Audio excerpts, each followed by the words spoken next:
इधर गाजा शहर से सामने आए ड्रोन वीडियो में चारों तरफ केवल और केवल बर्बादी और तबाही का मंजर दिखाई दिया है। उधर गाजा से सामने आए एक ड्रोन वीडियो में चारों तरफ केवल और केवल बर्बादी और तबाही का मंजर दिखाई दिया और वहां से सामने आए वीडियो में कुछ लोग मलबे के नीचे दबे हुए लोगों को निकालते नजर आए। 7 अक्टूबर को हमास के द्वारा इजराइल पर किए गए हमले के बाद इजराइल लगातार गाजा पर अटैक कर रहा है, जिसमें अब तक 3,500 लोगों की मौत हो चुकी है और हजारों लोग घायल बताए जा रहे हैं। ईरान की ये धमकी तब सच साबित हो गई जब लेबनान की सीमा पर इजराइल और हिजबुल्लाह के बीच जंग शुरू हो गई। इजराइल ने हिजबुल्लाह के 5 लड़ाकों को ढेर करने का दावा किया। इजराइल का आरोप है कि मारे गए हिजबुल्लाह के लड़ाके सीमा पर लगी बाड़ में विस्फोटक लगा रहे थे, जिसका पता चलते ही इजराइल की सेना ने उन पर अपने ताकतवर टैंकों का मुंह खोल दिया और फिर एक के बाद एक लेबनान की सीमा में मौजूद हिजबुल्लाह के ठिकानों पर कई गोले दागे गए, जिससे पूरा इलाका थर्रा उठा।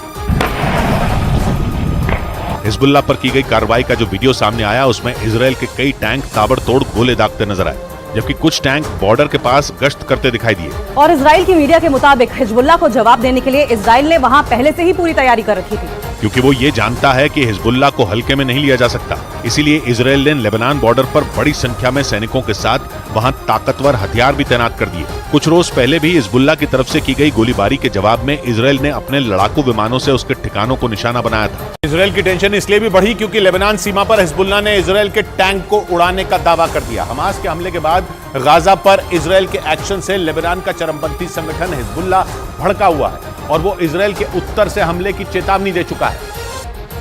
और इसी वजह से इजराइल पर गाजा के बाद उत्तरी छोर से हिजबुल्लाह के हमले का भी खतरा मंडराने लगा। इस बीच हिजबुल्लाह ने दावा किया कि उसने लेबनान की सीमा पर एक इजरायली टैंक को निशाना बनाया। उसने दावा किया कि सीधे हमले में उसने इजराइल के उस टैंक को तबाह कर दिया, जिसमें उस पर सवार इजरायली सैनिकों की भी मौत हो गई। 2006 के बाद हिजबुल्लाह और इजराइल की सेना के बीच एक बार फिर तनातनी बढ़ गई है। हमास के हमले के बाद गाजा पर इजराइल की सेना ताबड़तोड़ हमले कर रही है, जिसका चरमपंथी संगठन हिजबुल्लाह विरोध कर रहा है और हमले न रोकने पर इजराइल को अंजाम भुगतने की धमकी दे चुका है, जिसके बाद से लेबनान की सीमा पर तनाव बढ़ गया। इधर गाजा में अस्पताल पर हुए हमले के बाद इजराइल के खिलाफ लगातार प्रदर्शन हो रहे हैं। कई जगहों पर प्रदर्शनकारियों को काबू करने के लिए लाठीचार्ज का सहारा लेना पड़ा है। गाजा में अस्पताल पर हमले के विरोध में लेबनान में दूतावास पर पथराव हुआ। लेबनान में सैकड़ों प्रदर्शनकारियों ने राजधानी बेरूत में अमेरिकी दूतावास पर धावा बोल दिया। इन प्रदर्शनकारियों के हाथों में फिलिस्तीन के झंडे थे। ये प्रदर्शन तब हुआ जब अमेरिकी राष्ट्रपति जो बाइडेन इजराइल के दौरे पर थे। अमेरिकी दूतावास के बाहर इकट्ठे हुए प्रदर्शनकारियों को वहां से हटाने के लिए पुलिस को आंसू गैस के गोले छोड़ने पड़े और वाटर कैनन का इस्तेमाल भी करना पड़ा। अमेरिका ने हिजबुल्लाह की धमकी और लेबनान में हुए विरोध प्रदर्शन के बाद वहां रहने वाले अपने नागरिकों के लिए अलर्ट जारी कर दिया।